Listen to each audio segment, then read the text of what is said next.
Hello and welcome to Friday's edition of Cracking the Cryptic and Friday the 13th edition of Cracking the Cryptic, which normally would be unlucky. But I get to do the new Rat Run puzzle, Rat Run 18 Mirror Maze by Marty Sears, so it can't all be bad. I've actually had a wonderful day of puzzle doing today because I actually something I'll mention when I do the birthdays later. That's something I've spent a bit of time doing. But also, most importantly, this morning I did the most fantastic cryptic crossword from the Times.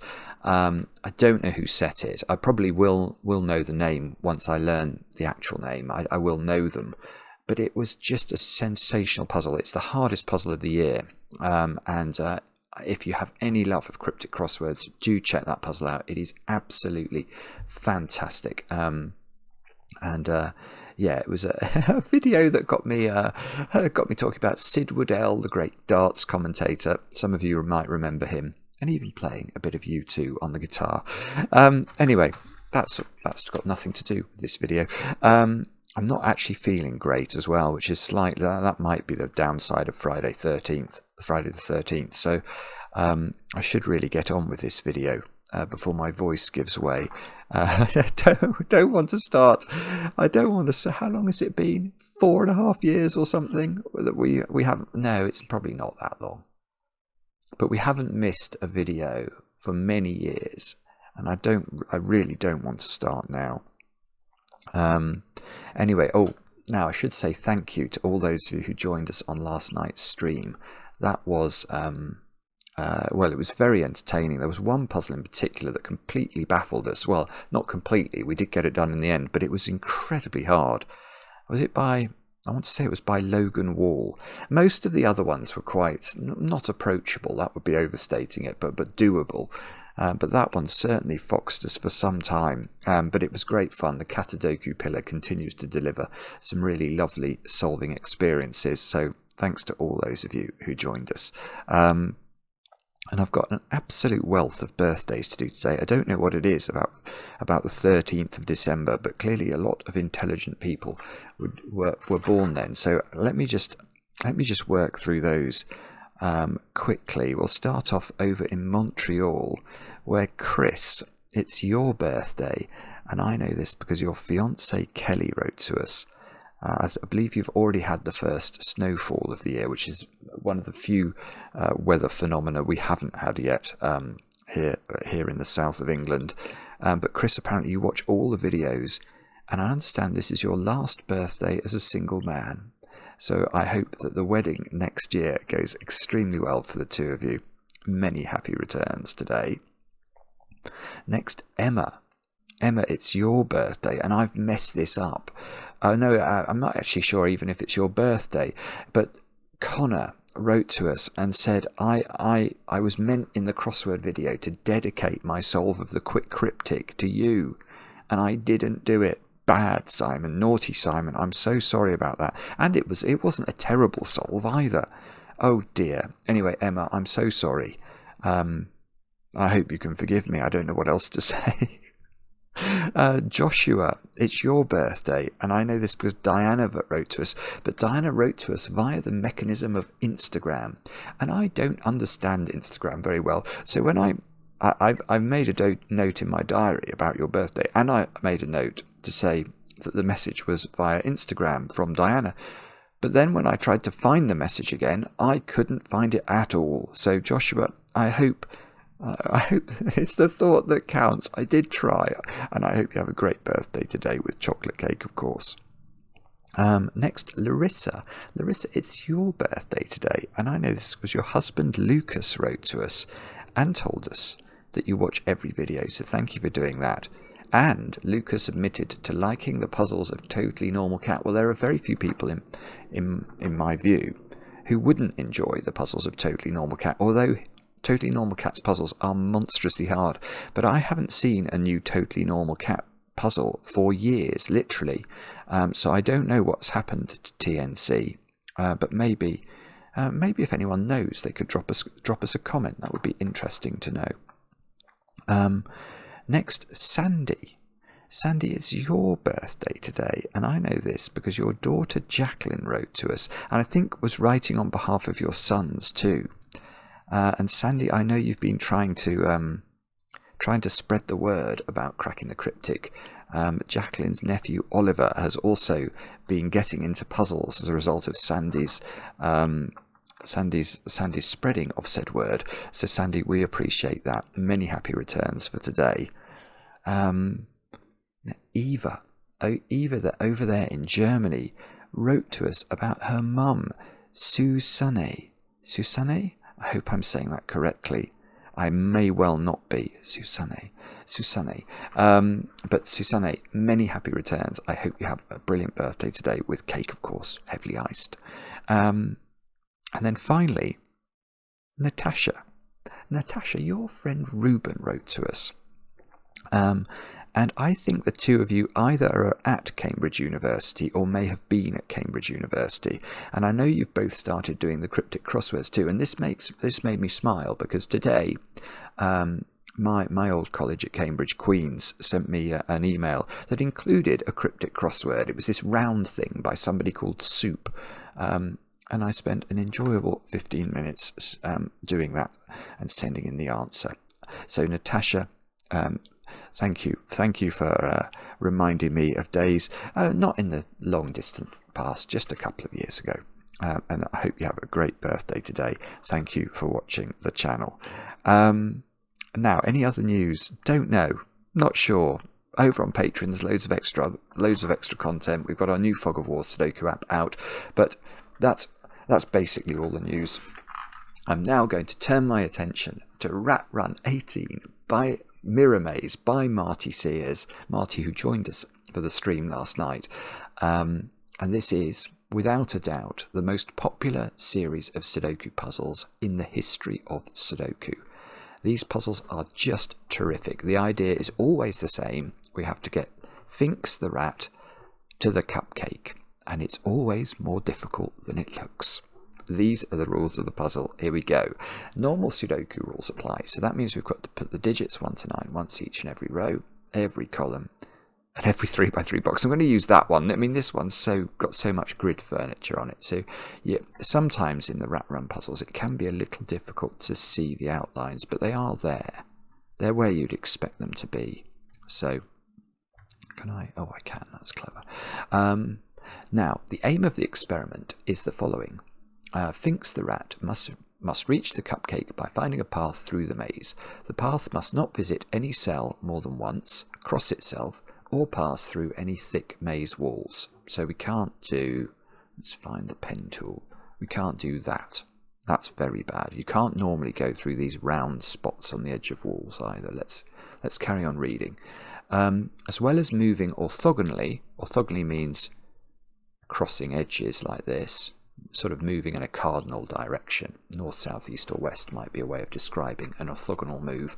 Finkz may move diagonally if there's a 2x2 space in which to do so, but may never pass diagonally through a round wall spot on the corner of a cell. So we can't do that because of that round wall spot. We can't do that. But in this great open area here, you can absolutely go diagonally. There's nothing to prevent that. Right, we've got teleports today. Entering a teleport will cause Finkz to be instantly transported to the matching coloured teleport. From there she can continue her journey. Matching teleports always have identical digits, but teleports that don't match always have different digits. Right, okay, so whatever we put into A, these are going to have the same digit, and the B couldn't have that digit, and neither could C. Mirror cells. Okay, now we're getting on to innovations. Every row, column and box contains exactly one mirror cell. Mirror cells may not contain teleports. The value of a mirror cell equals the digit in that cell subtracted from 10. E.g., a 2 in a mirror cell is mirrored on the 1 to 9 scale and has a value of 8. Oh, yes, okay. Every mirror cell contains a different digit.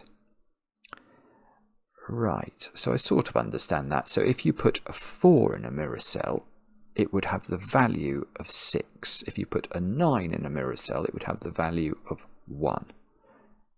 I sort of understand that. One-way doors. Okay, we've seen these before. Oh, we haven't got any black currants today, have we? Finkz may only pass directly through a purple arrow if moving in the direction the arrow is pointing. An arrow always points to the smaller of the two values it sits between. So these operate a bit like greater than or equal signs, but they're also doors. So we could go that way through there, but not that way. They look the same because they result in the same red line, but we couldn't be travelling east to west. And we've got the test constraint. Oh, you know what I forgot to do? I forgot to get that thing you get on Logic Masters, which has the thingy. You know, the sort of the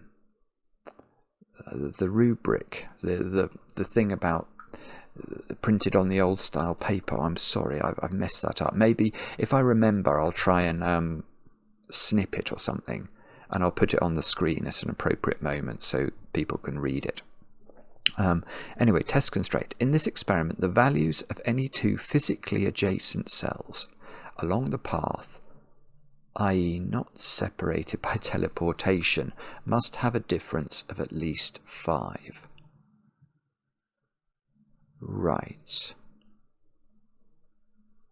Okay, so if those two cells are on the path... Oh, it's values as well, so that's going to be complicated.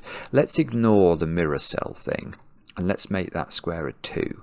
If this was a 2, this square would have to be at least 7, because it has to be at least 5 different from 2. Sometimes this constraint is called German whispers, but the thing that's going to make it complicated here is that you're going to have these mirror cells going on as well, and I don't know quite how that's going to affect things.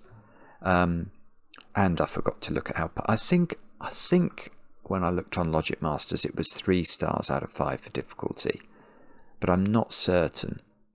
I should have been better prepared, shouldn't I? Anyway, do have a go. The way to play is to click the link under the video as usual.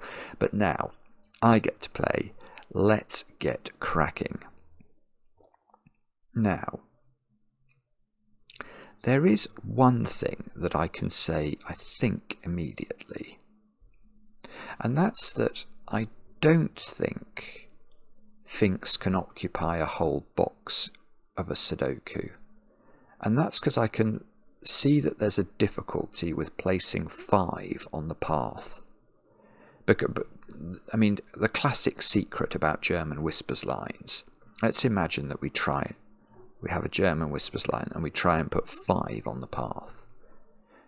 Now, the problem is that the adjacent digit on the path would then have to be at least 5 different from 5, and if you go downwards you get to 0, and if you go upwards you get to 10, and anything more extreme than those two things is a concept like a redebugulator. So ridiculous we can ignore it. But here you might say, but Simon, it could all be affected by mirror cells. Well, could it though? Because a mirrored 5 is still 5. We subtract 5 from 10 and we get 5, so you still can't put 5 on it. So I think what we're going to have to do is make sure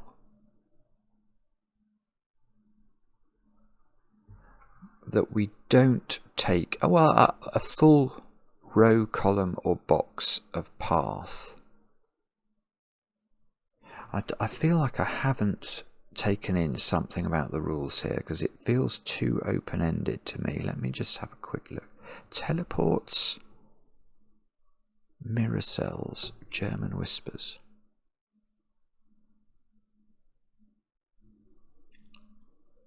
It's really weird, actually. There's a terrifying amount of open space in this grid.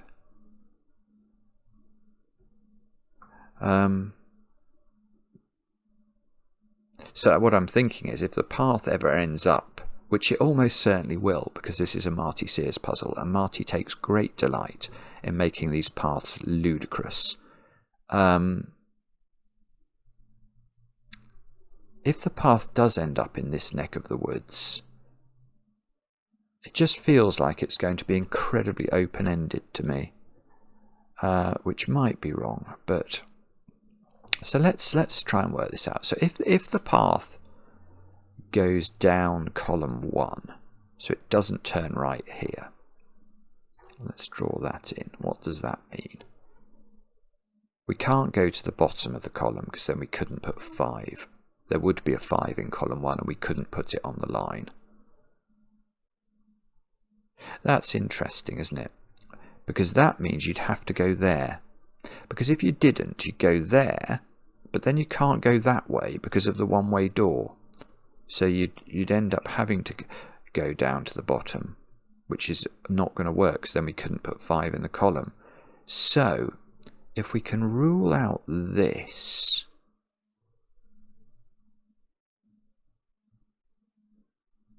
yeah, that's, ooh, this is very close to being impossible. Very close. Because look, if you do go south initially, you have to occupy almost the entirety of box 7. And that was going to mean this is a 5.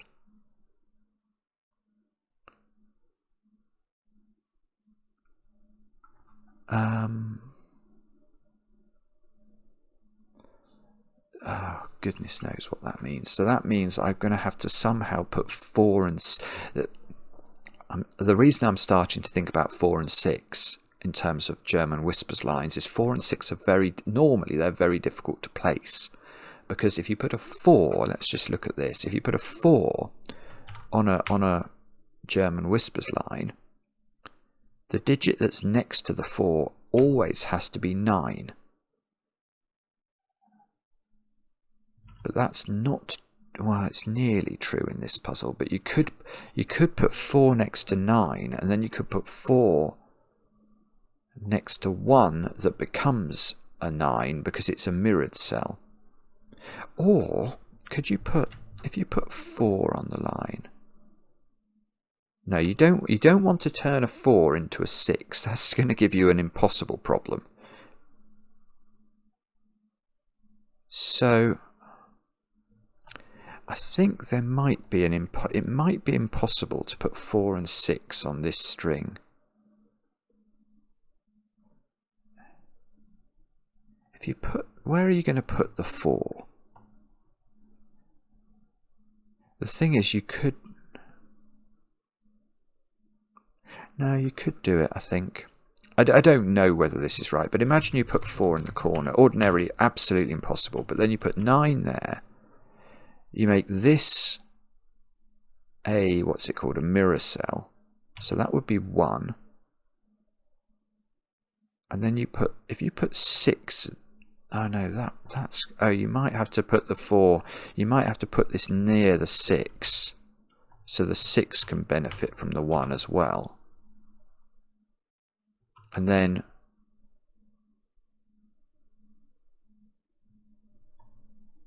Have I broken... Is this broken for some reason? This has the... Oh no, hang on, that has the value of... No, hang on, I don't...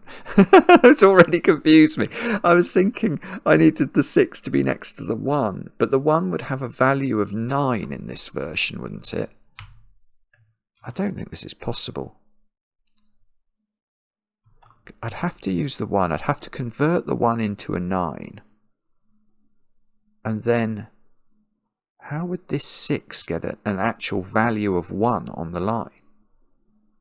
Yeah, okay, I don't think this works. So I think what we've got to do is... I realise that wasn't a rigorous proof, but let's just check we can go this way. If we go this way, we can't go down because that's going to occupy the whole of box 1. So we have to go there. Now the weird thing about that is you're going to get to the cupcake. Ah! Oh! Ah, I've missed something here then. Oh dear, dear, dear. What have I done wrong there?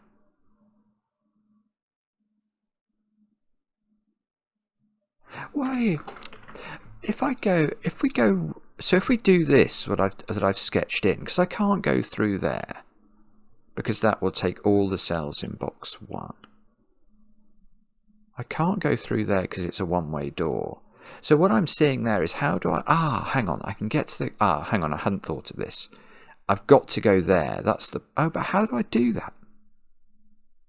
Oh, I'm very confused. Right, okay, my first thought was that this is impossible because I was going to say, how do I get to the cupcake? And I was going to say, I can't do that because then I've occupied all of the cells in row 1 and the 5 cannot be placed. There's a 5 in row 1 somewhere and it's going to be on the line and that's not possible. But then I realised, no, I could do that and come through here. But how do I get there? I can't get there now because to get there I'm going to have to go there, which is going to transport me here. And then I can't re-enter the cell. I'm not allowed to do that, am I? That would be classic Marty nonsense if I was somehow going round rotating teleports. There was something about the path couldn't... I'm sure the path can't... No, it may not visit any cell more than once. So I can't go in here, pop out here, and then go back into that cell and pop out again. I've definitely visited both those cells more than once. So it doesn't work. It doesn't work. It doesn't require complicated analysis. It's just impossible. And that means I've missed something about how Finkz works down here. Because this must be right. And we know that we have to do that, otherwise I've got the whole of column 1. So I have to do that, I have to do that, I have to do that, I have to do that. I do not see how this is not a 5. I cannot put 5 on the path.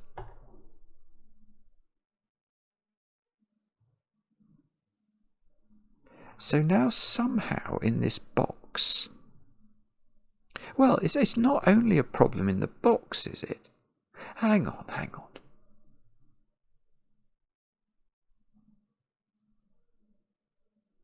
It's not only a problem in the box, it's a problem in the column as well. So I must have missed some way of putting 4 and 6 on these lines without breaking them.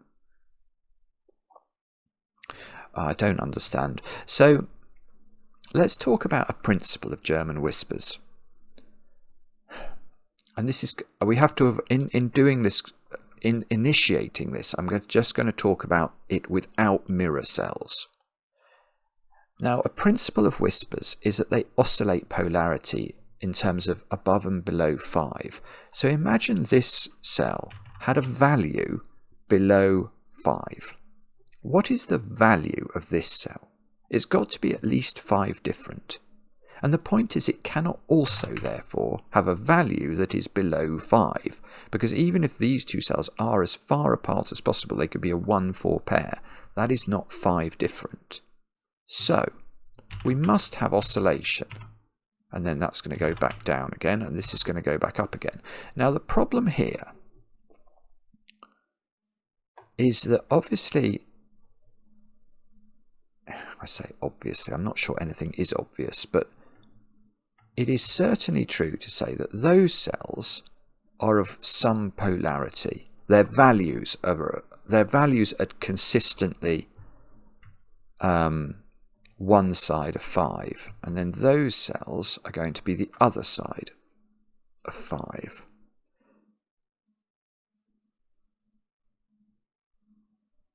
So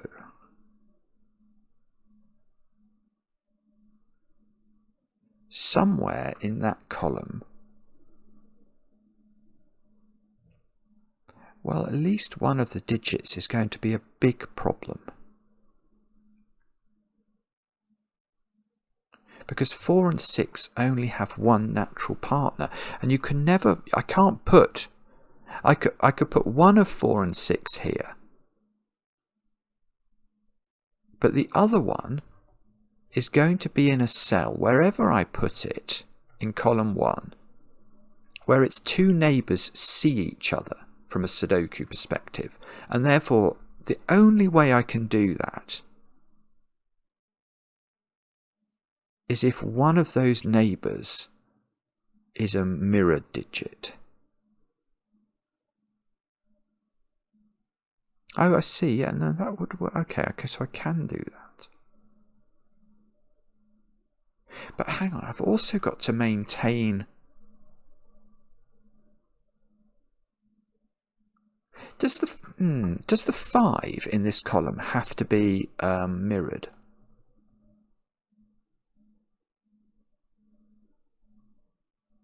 Because there are four of each colour in this column.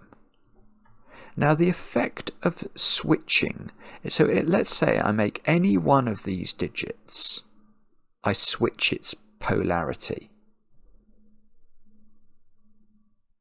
So for example, let's say I turn a 9 into this column into a 1.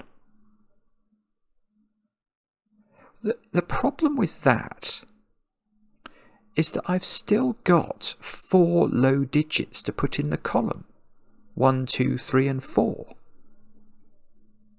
And I can't do that. That's 5 low digits in the column. And I know, because I have to oscillate polarity, there are 4 of each digit.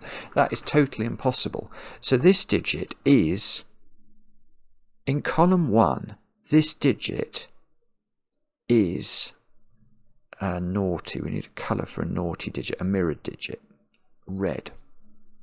So I'll change the colour of orange so it's a bit less clashy with the red. Now, this unfortunately does not help me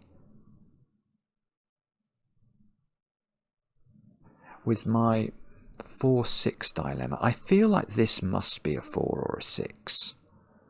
And then I'm going to... Well, hang on. Now I've got to... okay.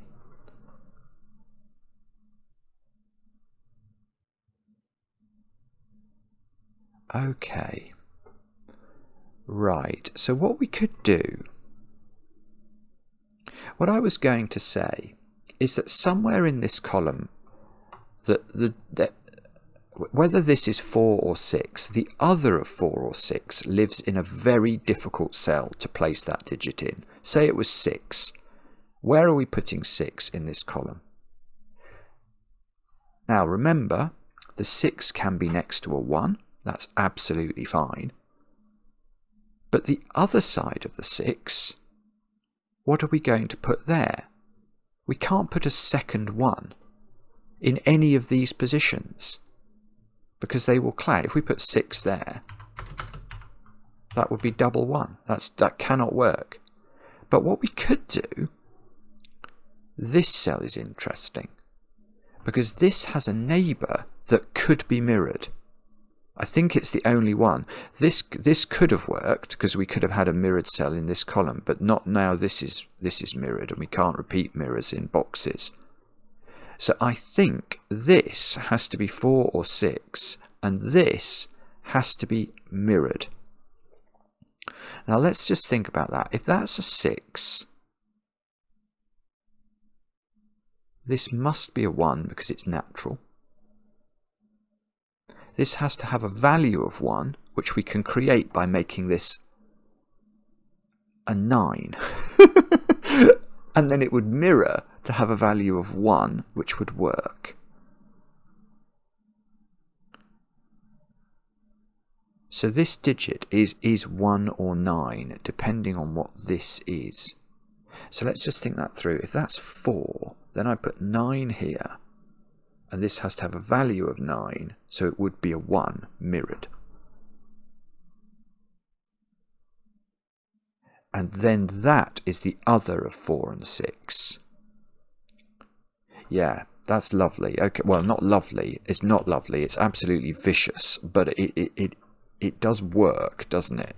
It does work. I haven't yet managed to get a clash going in column 1, and I don't think it's broken. I mean, having said all that, now we have a different problem to think about, which is what on earth is going, because this is where I thought this all broke at the start. How do you get this to work in box 7, where I've also, well, I could put one of them there.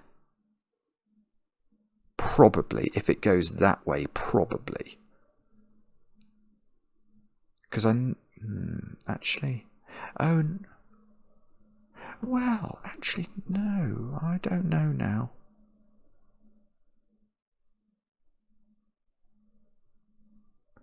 Oh, this is weird. This is weird. I've got none of even... I haven't got any mirrors to play with here at all. So I simply cannot put 4 or 6 in any of those squares. This has to be... Oh, I see. then the door thing's going to matter. I think my logic is... I haven't got to the bottom of how this works yet, but I think none of those squares they simply cannot be 4 or 6, because both of their neighbours would have to be natural, and both of them would be the same digit therefore. So this is a 4, 6. Now this is a greater than, less than situation, so we actually get those digits. Now, how does that work then? This has to have a value of 9, so it is a 1, and therefore that is a 9, I think, and that's the same digit. So does this... Hang on, let's just propagate this and see if it works. So I've got 4 here. These both have a value of 9, and they do. That 4 is okay, and then that can be a 9, and a natural 9, and it isn't broken. So this has to be a natural 1. This can't be a 1, but that's ridiculous. It does work. That's bizarre. It's absolutely bizarre. Yeah, the path can't go here because that would have to be a 1. And it can't be by Sudoku, even though this has a value of 9. We can't make this a 9 with a value of 1 because we've already had the mirrored cell in this box. So there's a mirror up there somewhere. This digit is... all of this row is natural, so that is a natural blue.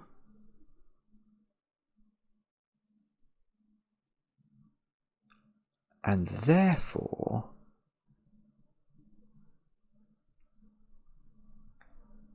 okay, so now everything here is normal. This is a 2-3 pair. This is a 7-8 pair, because we know the polarity. This digit in the corner is between a 2 and a 3, so it cannot be 7, because 3 and 7 are 4 apart. So we put 8 in the corner. That's 7, that's 2, that's 3. And that means in this column, this is a 2-7 pair, and we know the order. And I've done column 1. This is a 6-7 pair by Sudoku in box 4, and those squares are therefore known. And we're going to write these in, aren't we? Because of the sequence of greater thans. 3, 5, 8 is I think what we're looking at there from a Sudoku perspective, but that's the biggest. So that's 8, that's 5, that's 3. That's on a teleport, so that's 5. 5 is not a digit that we can put on the path. So the Finkz never goes to there anymore, or there. So how does she get into the cupcake? Right, I'm going to go backwards then. So Finkz, to get to the cupcake, if we can't go through that cell, Finkz has to go there, there, through there. I don't know whether she's going to rinky-dink there. Now, hang on, she's coming from this direction. I want to say she must come through there. That might be wrong, but I can't see how else she's going to get into this, to box 2. She can't come via box 1 anymore. Box 1 is sort of... well, she can't come from this side, from the west side of box 1. So that would mean she has to do that. She has to do that. And then she's got 2 possible paths to make her way through box 2. And then, oh, I don't know. Let's figure out what we've got from a Sudoku perspective here. Do the greater than signs, they apply to values, do they? Let me just go and check that. Finkz may only pass through 2 values. Okay, so we might have to be careful about how we work through the options here. We've got 2, 4, and 9 on the path, but one of these is converted.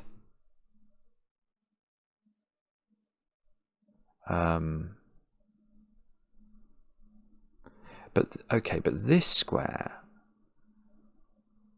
can't be 4, I'm going to claim. Because if it was 4, it would be too close to 3 if it was natural. And if it was converted by mirroring, it would be a 6. And 3 and 6 are still too close together. So this is either a 2 becoming an 8 value, and 3 and 8 are 5 apart, or it's a natural 9. But if it's a natural 9, how would that be bigger than it? That can't be a natural 9. That's a 2 and is converted. This is weird. So this is converted. It now has the value of 8, of course. Now that has to be 9 to be bigger than it. That must be 4.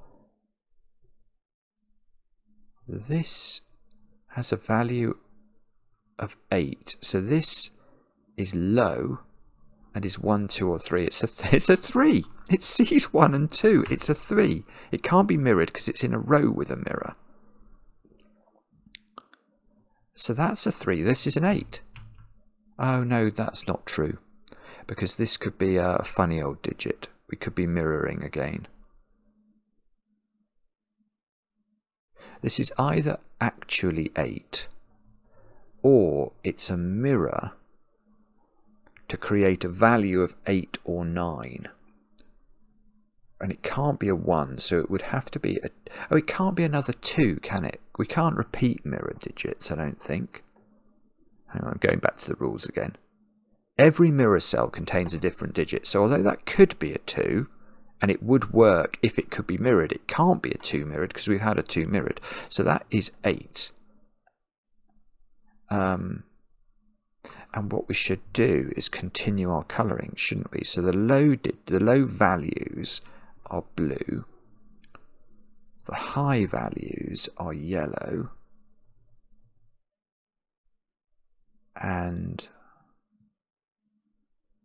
that's got a real value of 8. So that just has to be bigger than that digit, which is going to be easy. This, oh, let's look at those digits then. What have we got here? Oh, this is a 3-5 pair. Oh, that's quite good. That's quite good. That's a 3-5 pair by Sudoku. So this is 8, using the 3-5 in row 3, but this has to be the 5, doesn't it? There's no mirroring possible because we've found the mirror in box 1 already. And we've mirrored 1, 2, and 5. And I'm now going to claim that we have to, from this, how do we get to this 3? We can't go through the 5, which means we can't visit the 6 and the 7. So we have to go that way. And this digit is a high valued digit. And it might be a 9 because it can't be an 8. It's got to be 5 different from 3. So it's 8, 9, or it's the... it can't be mirrored, actually. Because to be a mirrored high enough digit, it would be a 1 being mirrored to become... Oh, it can't be that anyway, because we've had that. So that is 9. There we go. There's another tiny win for the good guys. I haven't got a clue what that means. Beautiful. Beautiful. No, I'm wrong. No, I'm wrong. I'm absolutely wrong. I was about to conclude something about how to get through box 2 using the fact that now we were visiting those squares, but that's not right, because we've hid the 5 away, look, in row 1. So, although, if we do... No, that's not true either. Well... Oh, how do we do that? No, that won't work. Right. Okay, let's not do what I was about to do, but let's use this 5-4 instead. Right, 5 is in one of those squares. And 4, I don't have a clue where it is, but it's definitely in this neighbourhood. Now, what happens if the path turns then? And the only thing I'm noticing there, which I think is going to be impossible, but I'm not certain. Marty has outfoxed me so many times in these puzzles that I'm definitely not certain. I just feel it's wrong. Because if we do turn now, I can't turn into a 5, can I? 5 is just never on the path. It's not possible. So the 5 in this box is going to move here. But that means that as I make my way to this cell, I'm going to visit a 4 on the path. And 4... all of these cells see their 2 neighbours, so the only way that's achievable is if one of those digits is a synthetic 9, and I can't make any more synthetic 9s because I've already made a synthetic 9 here. So that doesn't work. That's actually really beautiful. So we've got to go up then, and this is good. Because what that means is this can't be 5, so the 5 has to go here. Now, am I confident enough to say neither of these can be 4 either? I think that must be right. Ah! No, oh yeah, I am right. Just.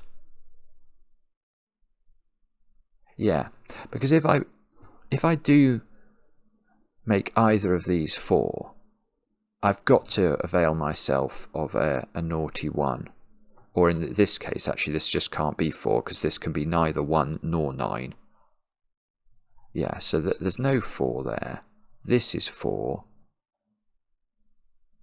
Now the obvious question now is, well, okay, but what on earth are you going to do with 6? Oh, 6 is even nearly placed.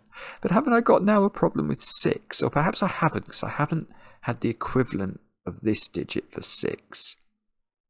So if I have 6, I need a synthetic 1 or 2 real ones.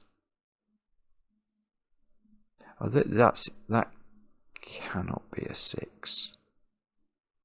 No, it's bizarre. It's symmetrical with 4. For the same reason 4 doesn't work here, 6 doesn't work. Because 6 requires this digit to have a value of 1. It can't be a real 1, and it can't be a mirrored 9 having a value of 1. So that is not 6. This is 6. These 2 squares are a 1-9 pair with one of them. Oh, and I know which one. Oh, this is beautiful, Marty. It's beautiful. So now, because this can't be a naughty digit, because that was a naughty digit, that must be naughty. And then the naughty is going to be a 9 in this context, having a value of 1. So that's a 1. These squares are 2 and something. 2 and 7. No, well they are 2 and 7, but that's resolved by the path now. Because the path has gone here, we've got to have a low value, high value. And then it looks wrong from a Whisper's perspective, but remember this has a value of 1, and that's absolutely fine. So now one of these squares is naughty, and we can do loads of Sudoku. Well, probably useless Sudoku, but we can do it. 6, 9 here. What about the top row? 1, 3, 8. 1, 3, 8, all natural. That is all natural digits. So we have to oscillate without taking into account mirrorage. So the 8 must go in the middle of a 1, 3 pair. We have a chance of a Christmas 3.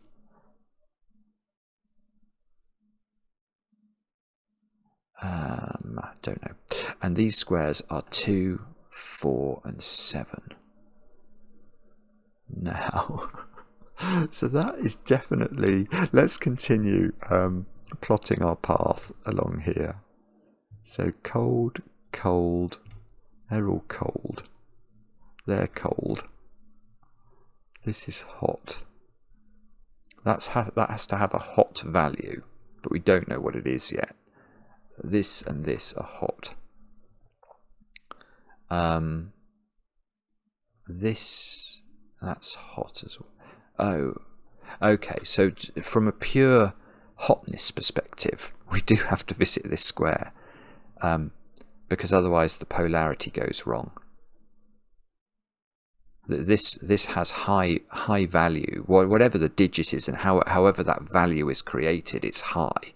So we can't have it going. We can't have these two sequential on the path. So we have to rinky-dink there. But who knows how this works in terms of? Well, that is not 6. That's something we can say, because although 6 and 1 are fine, we'd have to have a value of 1 in this square, and that's impossible to create because it can't be a 1 and it can't be a 9. So that is 9. This is 6. That gives maximum flexibility for this. It really does, actually. Although, I feel like this can't be 4. But maybe I'm just going to think about it from an easier perspective. If that is low. So this is high value. I don't think this can be 4. Because if it's 4, it would, if it's normal, it has the value of 4. And if it's converted, it would have a value of 6. And that wouldn't work with the difference to this. This would have to be a 6-1 value combination, and that's impossible to create. So that might be the same for that digit, actually. So if that's 7... Oh, wait a minute. Haven't we had a naughty 2? I've had a naughty 2. Ah, that's it. It's much simpler. Yeah. I've had naughty 2. So if this was 2, it would have to be converted because this is low and that would be low too, and the path wouldn't work. And it can't be a converted 2. So that is 7. But 7 is not red. That's just a normal old 7. But this now can't be 4, because whether it's 4 or 6, it's too close to 7. So that is normal too, and that's 4, and that is so weird. So now this is a naughty 4, value 6, but it's not visited by the path at all. Oh, this is good, right? This is 7 going to a natural digit, which must be at least 5 away. So it's going to a natural 1. And that means... Oh, Christmas tree, how lovely are your corners. There's a 1 in one of those squares. We've now used 1, 2, 4, 5, 9 as naughty digits. So our other naughty digits are 3, 6, 7, 8, 3, 6, 7, 8, 3, 6, 7, 8. That's what we've got to find.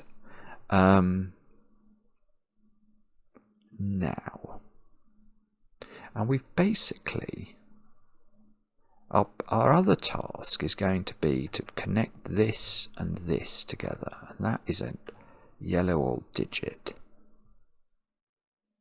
And so far we've used no teleports.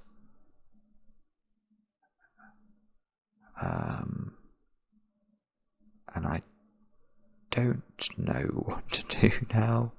We're going to have to... Well, maybe I do Sudoku, do I? Let's look at 4, 5, 6, 7. No, I don't think that works, but I'm going to do it anyway. 4, 5, 6, 7 into those squares by Sudoku. That can't be 5. That can't be 4. That can't be... That's literally could be anything, apparently. That's very helpful. That's 5, 6, 7. So that's 6 or 7. It can't be 5. So that's also 6 or 7. There is now a 6-7 pair in row 4. So 1, 4, 5, 8 into these squares. 1, 4, 5, 8. That is not 4. That's not 1. That's not 1. Oh, I was about to say where's the 1, but that doesn't work. Okay, this is 1 or 8.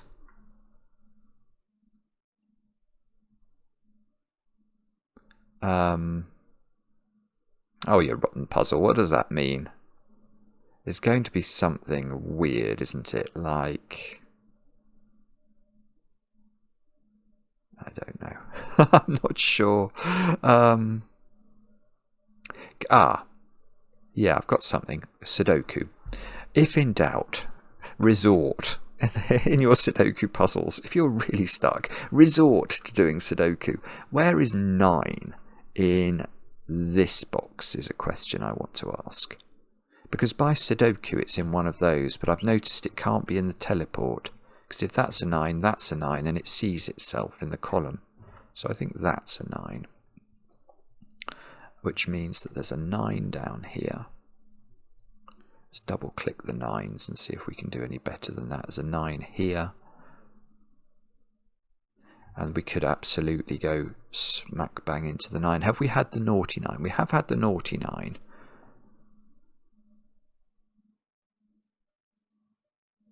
Let's do a poll on what C can be now then. So it does see quite a lot of digits, I think, between these two positions. Where should we start? Let's start with this one. So from this one's perspective only, it can be 2, 3, 5, 7, I think. So this one, well, that's quite good immediately. Oh no, it's perfect. This is a naked single. It's weird. Yeah, I'm going to fill in all the options. 2, 3, 5, 7, so we can work it through. It's not 7. That's fine. It's not 2. That's fine. It's not 5. That's fine. So it is 3. Oh, hang on. I thought for a moment that meant we'd found the red 3. We haven't found... Oh, well, actually, we haven't found the red 3.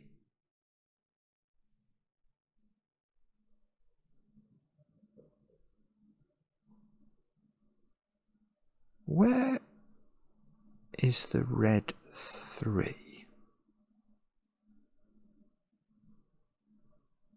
Oh, that is a good question. That is a good question. Finally, Marty, I've asked a good question at a good time, because where is the red 3? So the reason I got thinking about this was I noticed that, well, I know that 3, you can't put a mirror digit on a teleport. So by by teleporting the 3 effectively, we're taking these two out of the equation for where the red 3 can be. Now, 3 in this box is in one of those two squares. That's true by Sudoku. But the only other 3 in the puzzle we haven't placed is here. And the interesting thing about that is it's in this row. It's in row 7 where I've already got a red digit. So the 3 here cannot be red. That can't be red because of this one. I think one of these is a red 3.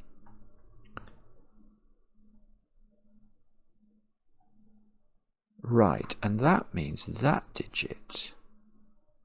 Or does it? Well, I thought this had to be a natural 9. It does. We can't create high values in this position using nonsenses, because our opportunities to do nonsenses have disappeared, with 1 and 2 already having been converted. So this is red. Now, it's therefore 8, because we've had 1 as a red digit. And that does mean the path might go into it, because it now has a value of 2. And 2 is 5 away at least from 9. So that is possibly visitable. But, okay, what are, I see. So where's 1? Where's 1 in row 4? It's there.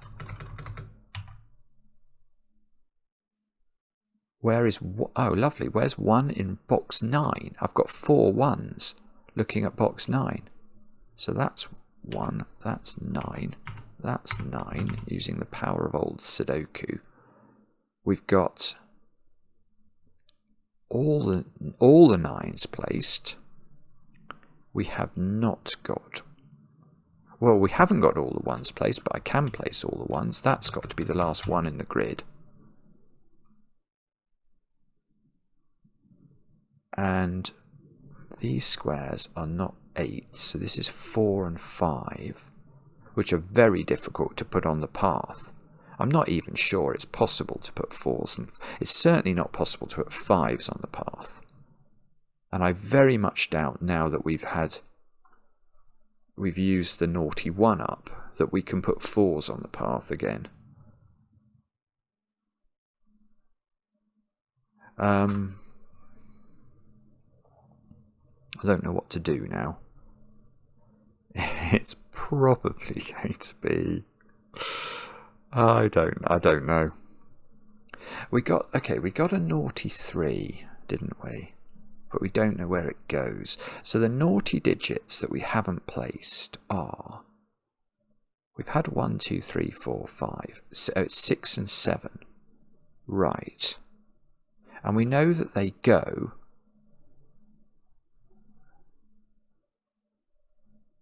somewhere. Oh, I see, it's nearly, if there is a naughty 7 in this box, I think it has to be here. But it could perhaps be a naughty 6. What about 6?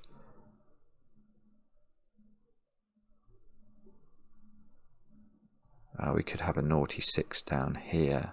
Well, in fact, yeah, there is, oh, nearly. By Sudoku, there is a naughty digit in one of those 2 cells. But it could be in either one of them, unfortunately. We know it's a 6 or a 7.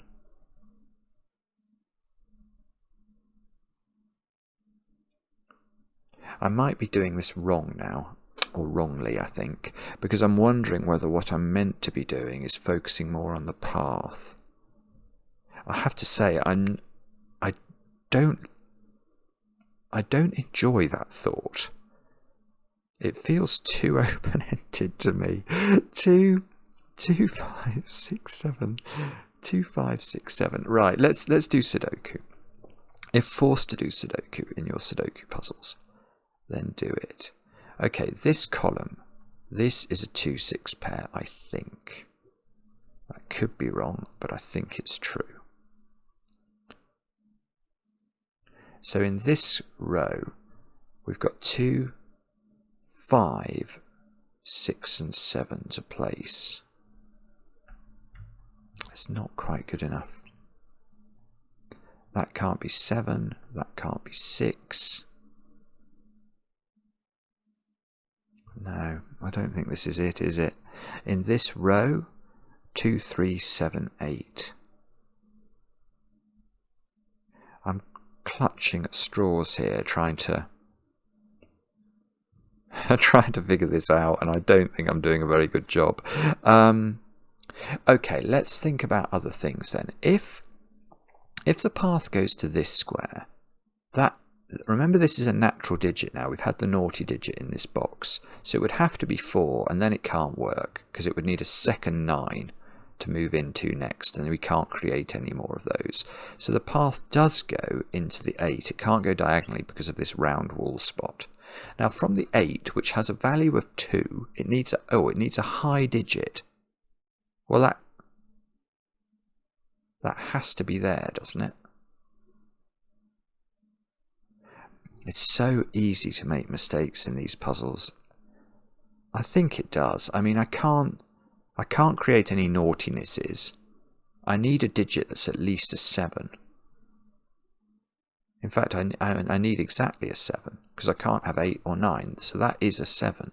That might be helpful, because then that's a 7 and that's a 6 and that's a 6. So this isn't 6 anymore. Oh, look, there, that's on the teleporter. So this is good. This is 6, this is 2, this is 4, this is 5, this is 4, come on. This is 5, this is 7. This is 6. Remember we said that we're looking for 7s and 6s. Well, now there can't be a 6 in the naughty cell down here, so it has to be that being 7, naughty. That one, I don't know what that one is, but it's not naughty anymore. So that we need a 6 naughty down here, and the only place you can put it is there. So that's got to be naughty 6, which means that is now naughty 3. And all of the naughtiness gets resolved. We need 2 and 8 in this row. Bobbins is the expression we're looking for there. That apparently doesn't resolve itself. This is 3 by Sudoku. Now, come on, we should be able to... Yeah, that's 5 by Sudoku. That's 4, presumably, by Sudoku. We need 2 and 8 again there. 2 and 8 there. And 2 and 8 here. We've got 2s and 8s everywhere.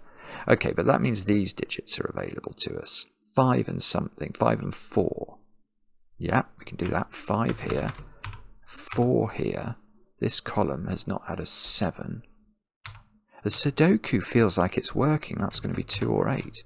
So it's going to be the path that resolves the 2 8s. Now, let's be very careful. From the 7, what is so we have to go to the 1, I think. This is all natural digitification, isn't it?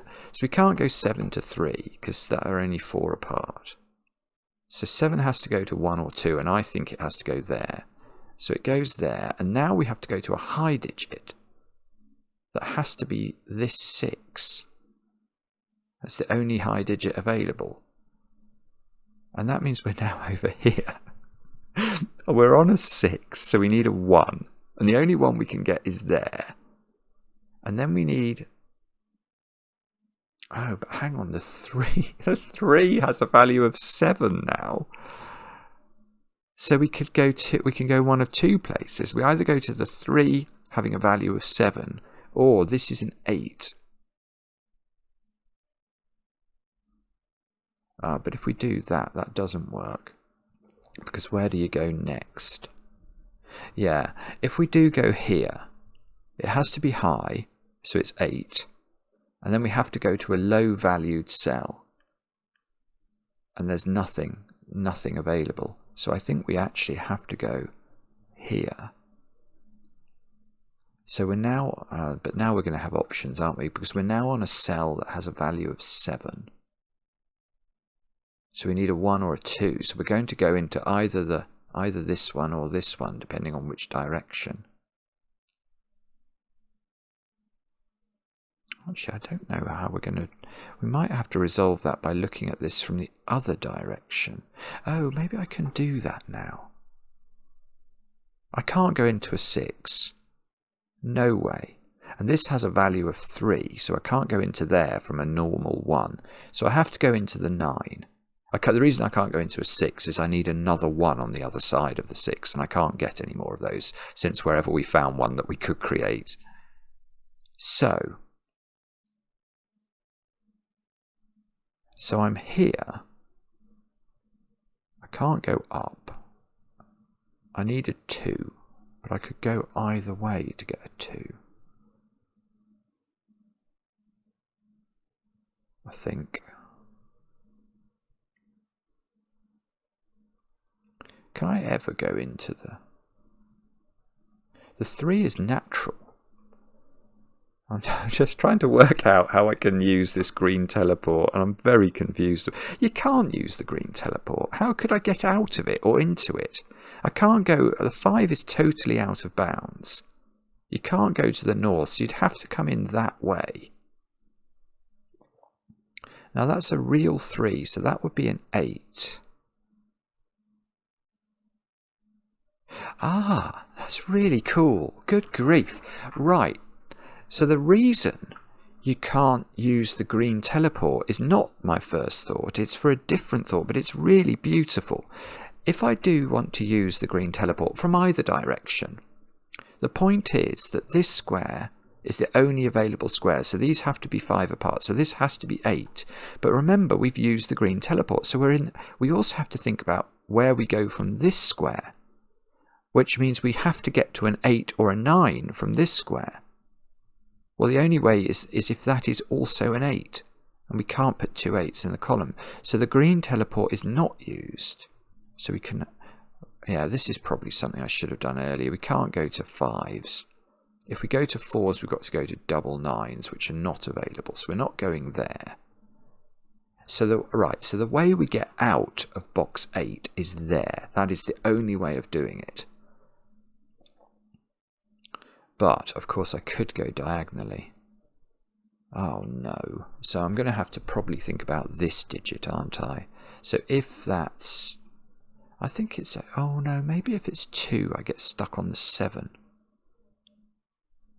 Yeah. Okay. If this is 2, where do we go from there? I've got to go to a high enough digit. And 8 and 9 are unavailable. 6 is not 5 away. So I have to go to the 7. But 7 can only partner up with 2s and 1s from a Whisper's perspective. And we can't bounce back on ourselves. This has become an 8. So there's nowhere. That's totally stranded. So in fact... I'm going to claim that's 8. I haven't worked out quite how this works yet, but I definitely don't think that this can be low. So now we have to go... I think we have to go to the 3. I need a low digit that's 1, 2 or 3 that I can escape from. In fact, let's put in these 2s and 8s now. I've probably done the puzzle, which is weird. I've done the puzzle, I just haven't done the path.